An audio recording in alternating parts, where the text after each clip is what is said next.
You're watching USA News Hub, your home for breaking headlines, trending sports stories, and exclusive updates from across the nation. What happens when the house of the greatest basketball player of all time becomes a battlefield?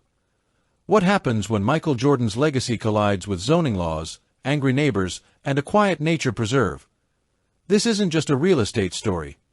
This is a fight over history, privacy, money, and what belongs to the public. Michael Jordan's former mansion, once a symbol of dominance, luxury, and greatness, is now at the center of a bitter suburban war, and the outcome could change one Chicago neighborhood forever. For years, it stood quietly behind iron gates, 56,000 square foot palace, 0.9 bedrooms, 19 bathrooms, an indoor basketball court, a cigar room, a putting green, and one unmistakable detail, the iconic number 23 gate. This was Michael Jordan's home, place built for a living legend.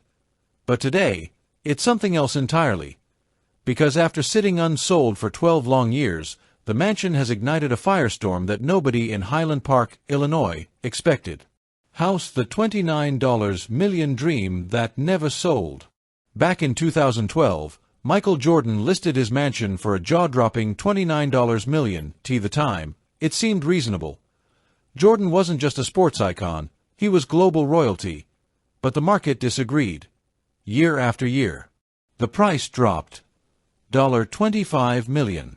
$21 million, still no buyer. For more than a decade, the house became known as the most famous unsellable mansion in America. Until finally, in 2024, the impossible happened.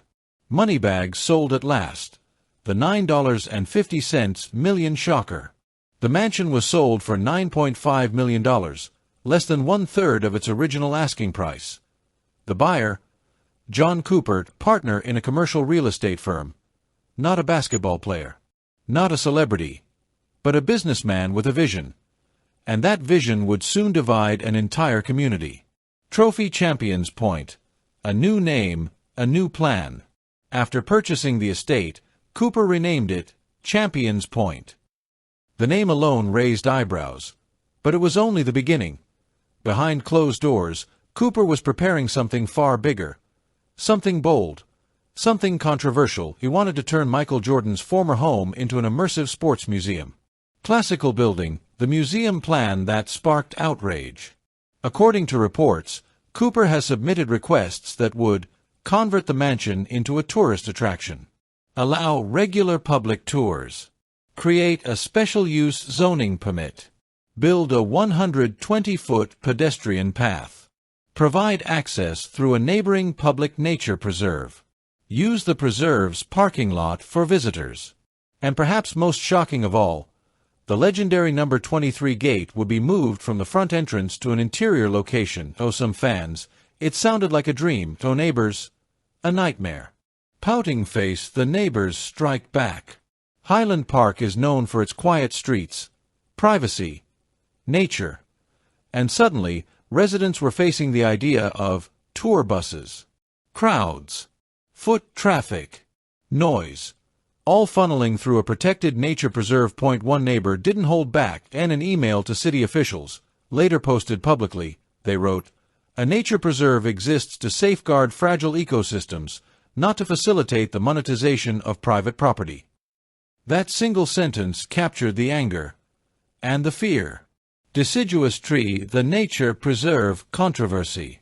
At the heart of the dispute is land that doesn't belong to Cooper, a public nature preserve. Protected, quiet, meant for conservation, not commerce. Residents argue that opening it up to support a private museum crosses a dangerous line. They fear environmental damage, increased traffic, loss of tranquility, setting a legal precedent. To them, this isn't about Michael Jordan, it's about protecting their community. Goat, why Michael Jordan's name changes everything. Here's the problem. This isn't just any mansion. This is Michael Jordan's mansion. The man who won 6 NBA championships, changed global sports culture, built the Jordan brand, became the face of basketball. Anything attached to his name becomes magnetic. Fans would travel. Tourists would line up, and Cooper knows it. Admission tickets, a dream for fans, a disaster for locals. Imagine walking through Jordan's personal basketball court. Trophy-inspired rooms. The house where history lived. For fans, it's sacred ground. For neighbors, it's an invasion. That clash is what makes this story explosive. To move forward, Cooper needs a zoning amendment, a special use permit, city approval, and none of it is guaranteed. Local officials are now caught in the middle, between economic opportunity and community backlash. Some residents see potential benefits: increased tourism, local business growth, global attention. Others see chaos. This isn't just a disagreement, it's a full-blown suburban war. Even in retirement, even decades after his last shot, Michael Jordan's presence is still powerful enough to reshape communities. His former home, unwanted for 12 years, is suddenly the most controversial address in Illinois. That's legacy. So what is Champions Point? A private residence? A museum? A business opportunity? Or a threat to a quiet neighborhood? The answer will be decided not on the court, but in city council meetings.